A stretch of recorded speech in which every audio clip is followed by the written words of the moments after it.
విఘ్నాలను తొలగించే విఘ్నేశ్వరుని సన్నిధిలో భక్తి ఆనందం ఒకే చోట కలిసిన అద్భుత వేడుక.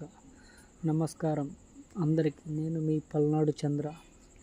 ఈరోజు మనం సత్తెనపల్లి చిన్న కాలువ వద్ద ఉన్న శ్రీ వినాయక స్వామి దేవాలయం 13వ వార్షికోత్సవ మహోత్సవాన్ని చూద్దాము. 13 సంవత్సరాలుగా భక్తుల కోరికలు తీర్చుతూ గ్రామ ప్రజలకు ఆధ్యాత్మికత కేంద్రంగా నిలిచిన ఈ ఆలయంలో వార్షికోత్సవాన్ని ఎంతో వైభవంగా నిర్వహిస్తున్నారు. ఈ సందర్భంగా ప్రత్యేక పూజలు, గణపతి హోమం, అభిషేకాలు, అలంకరణలు, హారతులు, అన్నదాన కార్యక్రమం, భజనలు, సాంస్కృతిక కార్యక్రమాలు భక్తులను విశేషంగా ఆకట్టుకున్నాయి.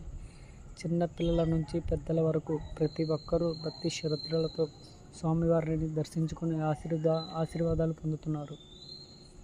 గణనాథుడి కృప ఉంటే ప్రతి విఘ్నం విజయవంతంగా మారుతుంది అనే నమ్మకంతో వేలాది మంది భక్తులు ఈ మహోత్సవంలో పాల్గొంటున్నారు. ఈ వేడుకను ప్రత్యక్షంగా చూడలేని వారి కోసం మా కెమెరా ద్వారా ప్రతి విశేషాన్ని మీ ముందుకు తీసుకువస్తున్నాం. వీడియో పూర్తిగా చూసి మీ అభిప్రాయాన్ని కామెంట్లలో తెలియజేయండి. ఇలాంటి ఆలయ విశేషాలు, గ్రామీణ సంస్కృతి, ఆధ్యాత్మిక కార్యక్రమాలు మీకు నచ్చితే పల్నాడు చంద్ర ఛానల్ని సబ్స్క్రైబ్ చేసి, వీడియోకి లైక్ చేసి మీ స్నేహితులతో షేర్ చేయండి.